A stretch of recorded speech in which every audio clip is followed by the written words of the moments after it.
জায়গা মতো গুলি করে মাথাতে গুলি বাড়াবে। আল্লাহর কসম স্যার, আমি সবকিছু ছেড়ে দিছি স্যার। কাউরে না কাউরে আমার লাগবে, উপর থেকে প্রেশার আছে। প্রত্যেক মানুষেরই নিজের জীবনের কর্মফল ভোগ করতে হয়।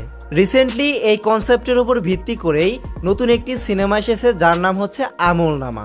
আমলনামা সিনেমাটি তৈরি করেছেন রায়হান রাফি। রায়হান রাফির কন্টেন্টের উপরে তো আমাদের প্রচুর বিশ্বাস রয়েছে। সে এর আগেও ভালো ভালো কন্টেন্ট আমাদেরকে উপহার দিয়েছে। এটা একটা ক্রাইম থ্রিলার সিনেমা, যেটা ওটিটি প্ল্যাটফর্ম চরকিতে মুক্তি পেয়েছে। এই সিনেমাতে রয়েছে জাহিদ হাসান, তমা মির্জা এবং কামারুজ্জামান কামু। এদের জন্যই মেনলি আমি এই সিনেমার প্রতি আগ্রহী হয়েছি। এই গল্পের মূল চরিত্র হলো জাহিদ হাসান, যে মাদক নিয়ন্ত্রণ অধিদপ্তরের অফিসার। তো উপর মহল থেকে তার কাছে একটা কেস আসে যে তাকে কিছু মাদক ব্যবসায়ীকে মারতে হবে। তো জাহিদ হাসান মাদক ব্যবসায়ীদের ধরার জন্য যুদ্ধে নেমে পড়েন। এরই প্রেক্ষিতে সে হাসানকে ধরে নিয়ে আসে, যে কিনা 2 বছর আগে মাদক ব্যবসা ছেড়ে দিয়েছে। এই সিনেমায় মাদক ব্যবসায়ীদের সাথে কি কি হতে যাচ্ছে এবং এর গল্পে কি কি টার্ন অ্যান্ড টুইস্ট আছে, সেটাই আমরা এই আমলনামা সিনেমায় দেখতে পাই। এখানে জাহিদ হাসান দুর্দান্ত অভিনয় করেছেন, তার সাথে কামারুজ্জামান কামুর অভিনয়টাও ছিল দেখার মতো। কিন্তু এদের পাশাপাশি তমা মির্জা তেমন একটা ফুটে উঠতে পারেনি, তার অভিনয়ে ঘাটতি দেখা গেছে। এই সিনেমায় জাহিদ হাসান তার চরিত্রের সাথে একদম মিশে গিয়েছিল, তাকে একজন অফিসার হিসাবে খুব ভালোভাবেই মানিয়েছে।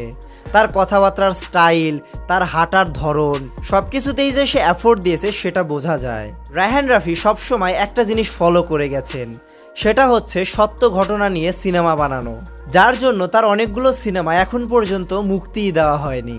এই সিনেমা দেখে আরেকটা জিনিস লক্ষ্য করলাম, তার কাজের ধরন একই হয়ে যাচ্ছে। তার এই জিনিসগুলো এখন পাল্টানো দরকার। প্রত্যেকটা সিনেমাতে একই কালার গ্রেডিংস দেখতে তেমন ভালো লাগে না। তবে রায়হান রাফির গল্প বলার ধরনটা সবসময় ভালো ছিল, এটাতেও তার ব্যতিক্রম না। সে খুব ভালোভাবেই গল্পটাকে প্রেজেন্ট করতে পেরেছে। এই সিনেমায় ব্যাকগ্রাউন্ড মিউজিকের কাজ খুব ভালোভাবে করা হয়েছে। প্রত্যেকটা সিনের সাথে খুব ভালোভাবে মিলে যায় ব্যাকগ্রাউন্ড সাউন্ড। এই সিনেমাটা একটু স্লো লেগেছে। যাদের অ্যাটেনশন স্প্যাম কম আছে তাদের জন্য এই সিনেমাটা না, তারা ধৈর্য ধরে এই সিনেমাটি দেখতে পারবেন না।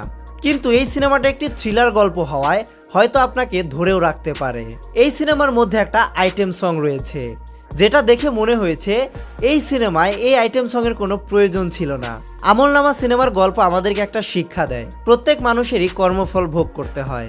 এরকম স্লো অ্যান্ড স্টেডি টাইপের সিনেমা আমরা মালায়ালাম ইন্ডাস্ট্রিতে দেখে থাকি, যেই সিনেমাগুলো আমাদের খুব পছন্দেরও হয়ে থাকে। তবে এই সিনেমাটা মানুষের কাছে কতটুকু পৌঁছাতে পারবে সেটা নিয়ে অনেক সন্দেহ রয়েছে, কারণ এই সিনেমার প্রমোশন তেমন একটা করা হয় নাই।